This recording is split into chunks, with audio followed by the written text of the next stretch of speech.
भगवान शंकर ने कहा, प्रिया प्रिय पार्वती,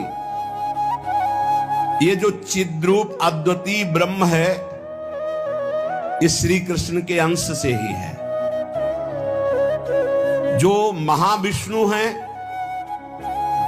ये लिखा हुआ है, पढ़ना हो तो पढ़ लेना पद्म पुराण पाताल खंड में। नहीं कहने लगते हैं कि ये तो राधा उपासक, ये और किसी को मानते ही नहीं है। नहीं, मानते हैं, जानते हैं, पहचानते हैं, पर जहां से जो वर्णन हो रहा है, सर्वधारा प्रकट हो रही भगवान व्यासदेव जी के सब जितने अवतार हैं उनके सबके अवतारी परम पुरुषोत्तम पर ब्रह्म परमात्मा भगवान श्री कृष्ण है। भगवान श्री कृष्ण की आत्मा श्री लाडली जी। आप समझो, जो लिखा है उसमें भी छाती का अनुभव आपका क्या है? आपने क्या उसमें डूब कर प्राप्त किया है? हम राधा किशोरी की पढ़ी केवल बातें नहीं कह रहे, हनुमान जी तो है नहीं कि ऐसे छाती चीरा तुम्हें दिखा दिया कि श्यामा श्याम मांस ही निकलेगा और कुछ नहीं दिखाई देगा, क्योंकि तुम्हारा मांस देखने वाले नेत्र हैं। अगर श्यामा श्याम देखने की कृपा कर दें आपके ऊपर कि आप देख लो, तो बिना चीरे देख ले। क्रोध और आवेश में अंतर होता है, ध्यान रखना। क्रोध होता है जब अपनी इच्छा के प्रतिकूल कोई बात होती है, और आवेश होता है जब धर्म और इष्ट के प्रतिकूल। जैसे भगवान शंकराचार्य जी के पास एक भैरव उपासक आया और उसने कहा कि आप तो ब्रह्म स्वरूप हैं, शरीर में राग आपका है नहीं। बोले बिल्कुल नहीं। बोले आपकी गर्दन उतार करके मैं भैरव सिद्धि के लिए जब कपाल स्वाहा बोलूंगा तो मैं सिद्ध हो जाऊंगा, हमारा काम बन जाएगा, आपको तो शरीर से कोई मतलब नहीं। बोले अभी उतार लो। वो तैयार हुआ तो उनका रुको, अभी सब सेवा परायण शिष्य देख लेंगे तो तुम्हें मार डालेंगे। कल 4 बजे आना, मैं गंगा स्नान करके वृक्ष के नीचे पीपल के ध्यानस्थ हूंगा, गर्दन उतार ले जाना। ऐसा ही हुआ। जे ही वो नजदीक आने के लिए खड्ग लेकर उद्यत हुआ, उसी समय स्वामी नरसिंहाश्रम जी को आवेश हुआ भगवान नरसिंह का, और स्नान कर रहे थे गंगा जी में, हुंकार मारी, छलांग मारकर पहुंचे और उठाकर पटक दिया, उस कपाली को फाड़ के फेंक दिया, और फिर शांत सन्यासी, फिर शांत सन्यासी। पूछा गया ऐसा? मुझे कुछ पता नहीं। नरसिंह भगवान का आवेश एकदम तत्काल ऐसे, जो आवेश में वो क्रोध का नहीं होता। जब धर्म, राष्ट्र, इष्ट, इसके लिए नहीं कि साधु होकर के क्रोध करते हो, साधु होकर इष्ट की निंदा सुने, साधु होकर धर्म के विरुद्ध आचरण, शास्त्र प्रतिपादन। शास्त्र का स्वरूप क्या है? श्रद्धा, विश्वास, धर्म, इनकी स्थापना करना, इनकी भावनाओं को पुष्ट करके भगवत अनुराग में डुबोना। भगवत अनुराग में वाणी को बहुत ही संभाल करके, यहां समझना, इसलिए बोले भगवान शिव कह रहे हैं, केचिद वदंति तस्यांशम ब्रह्म चिद्रूप मद्वयम। उपनिषद में जिस ब्रह्म तत्व का वर्णन है वो इन बिहारी जी के एक अंश से है। तद्दशांशम महाविष्णु प्रवदंति मनीषिणः। मनीषी लोग जो शास्त्र के ज्ञाता जन हैं वो कहते हैं कि वृंदावन बिहारी श्री लालजू के 10 अंश से महाविष्णु का अवतार हुआ। ये जो गर्दन टेढ़ी किए हुए, अधरों पर बंसी विराजमान किए हुए, ललित त्रिभंगी अनंत कामदेवों को भी मूर्छित करने की सामर्थ्य रखने वाले वृंदावन बिहारी जी, जो तिरछी चितवन से मंद मुस्कान के द्वारा करोड़ों कामदेवों की सुंदरता को ह्रास, उपहास, लघु कर रहे हैं, ये जो अपने अधरों में बंसी की ध्वनि कर रहे हैं, जो मुरली की ध्वनि से हमारे हृदय को प्रेमानंद में डुबो रहे हैं, त्रिभुवन को विमोहित कर रहे हैं, इनकी महिमा अगाध और अपार है। हे पार्वती जी, ऐसा भगवान शंकर। हे देवी, जिनके नखचंद्र किरणों की महिमा का वेद अंत नहीं पा सकते हैं, तो वेद प्रतिपादित धर्म में चलने वाले ब्रह्म ऋषि कैसे पा सकते हैं? उन्हीं भगवान श्री कृष्ण के संबंध में कुछ और बता रहा हूं, तुम सुनो और सुनकर मुदित आनंदित हो। ये त्रिगुण माया से रचा हुआ अनंत ब्रह्मांड है उन्हीं श्री कृष्ण के द्वारा। उन्हीं श्री कृष्ण के द्वारा ब्रह्मा विष्णु और मैं महेश्वर प्रकट हुआ। जितने भी देवता दैवी शक्तियां सब उनके करोड़वें अंश से उत्पन्न हैं। सृष्टि स्थिति और संहार की शक्ति युक्त से ब्रह्मादि देवता ये सब उन्हीं महान बिहारी जी के वैभव हैं, प्रभु के वैभव है श्री कृष्ण। श्री कृष्ण रूप का जो करोड़वां अंश है, उसका जो करोड़वां अंश है, उससे कामदेव उत्पन्न हुआ जो पूरी सृष्टि को नचाए दे रहा है। सोचो, श्री कृष्ण के करोड़वें अंश के एक अंश के करोड़वें अंश से कामदेव प्रकट होकर पूरी सृष्टि को नचाए दे रहा है। वो श्री कृष्ण कितने सुंदर हैं। वो ब्रह्मांड में स्थित होते हुए किसको नहीं मोहित कर सकते। ऐसे श्री कृष्ण के श्री विग्रह की शोभामयी जो कांति है, उसके करोड़वें अंश से ये चंद्रमा और सूर्य का प्रकाश होता है। ऐसे तो तेजोमय है वो, ऐसे सुंदर है कि करोड़वें अंश के एक अंश से करोड़वें अंश में कामदेव का प्रादुर्भाव हुआ। श्री कृष्ण के प्रकाश के करोड़वें अंश से एक सूर्य, ऐसे परमानंद में रसामृत परिपूर्ण श्री वृंदावन बिहारी की महिमा का कौन पार पा सकता है। हे देवी, परम आनंद, परम चैतन्यता, विश्व ज्योति, ब्रह्मबोध, ये सब इन्हीं से प्राप्त होता है, इन्हीं से प्राप्त होता है।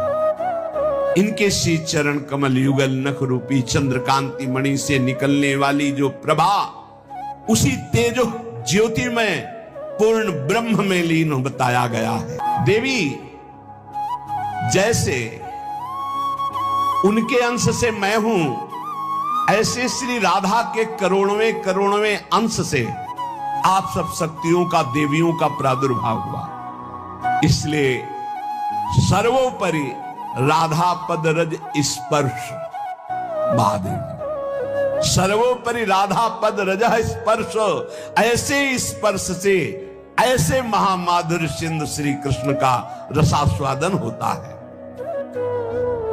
भगवत स्वरूपा श्री राधा जी की महिमा और उनके स्वरूप को कौन वर्णन कर सकता है, जब वेद ही श्री कृष्ण के लिए नेति नेति वर्णन करते हैं। ऊर्ध्वरेता परम बाल ब्रह्मचारी सनकादि ऋषियों ने भगवान ब्रह्मा जी की ब्रह्म सभा में पूजा करके कहा कि हे देव, मेरे हृदय में परम देवता की जानने की इच्छा है। पर देवता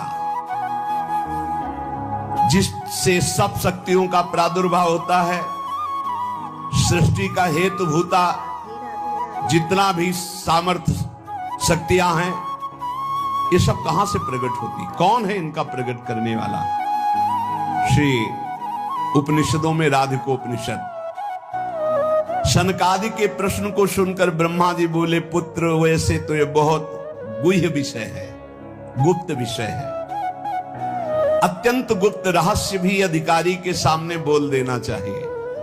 और तुम अधिकारी हो, क्योंकि निष्काम निर्विकार सच्चिदानंद स्थिति में हर समय स्थित रहते हो, पर तुम किसी और के सामने प्रकट मत करना। देखो, हर जगह पहले शर्त रख ली गई, इसे गुप्त रखना।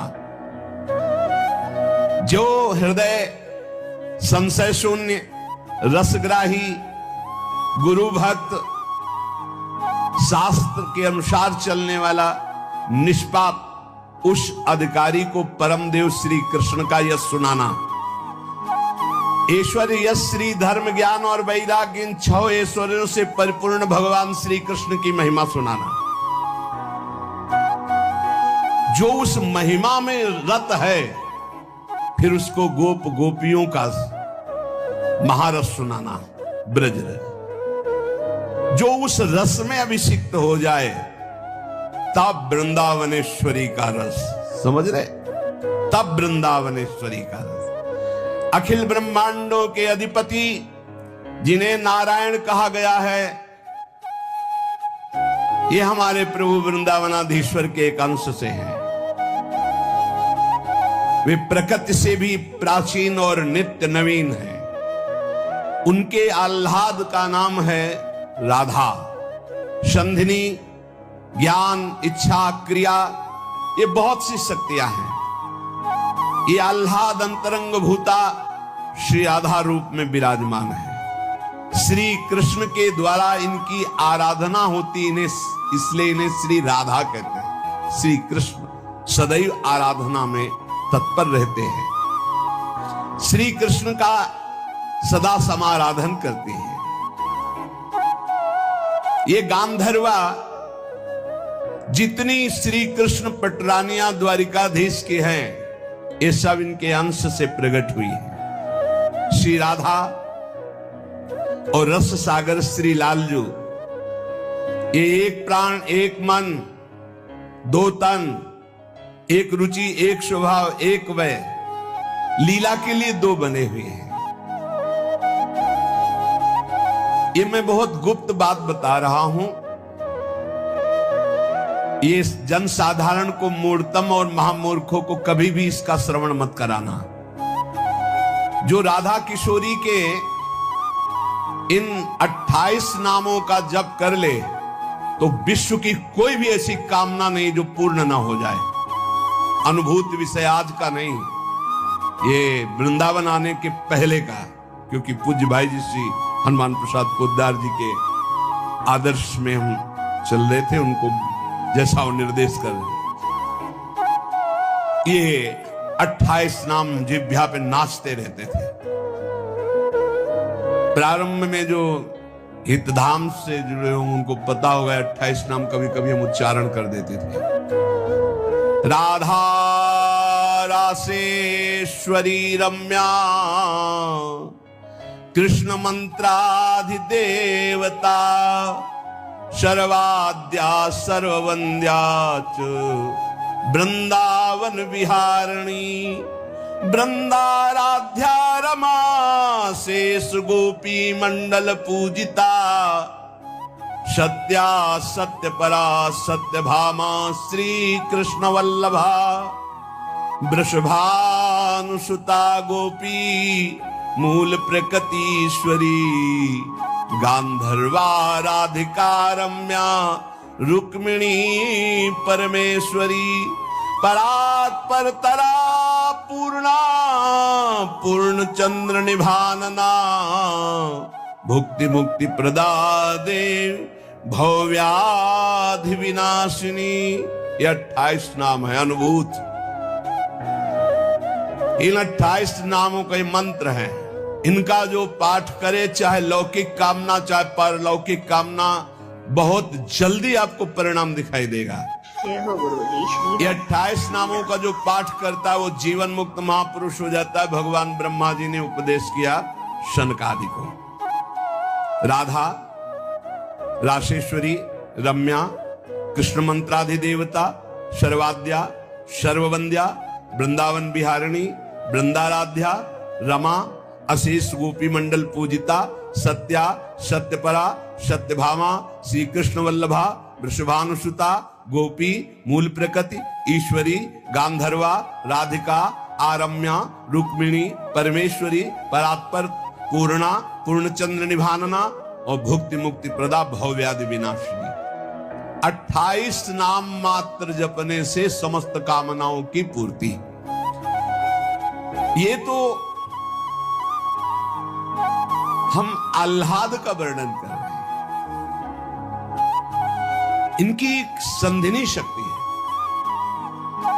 जो भूषण, सैया, आसन, सेवा की सामग्री सब रूप धारण करती है। धाम, कुंज, निकुंज। जब हमारे प्रभु मर्तलोक में अवतार धारण करते हैं तो अवतार की पूरी व्यवस्था, भूमि की व्यवस्था हो, सच्चिदानंद भूमि, माता पिता परिकर, यही सब संधिनी शक्ति तैयार करती है। अवतार की कारणभूता ये संधिनी शक्ति है। ये क्षेत्रज्ञ शक्ति है, इनकी इच्छा शक्ति के अंतर्गत माया शक्ति है।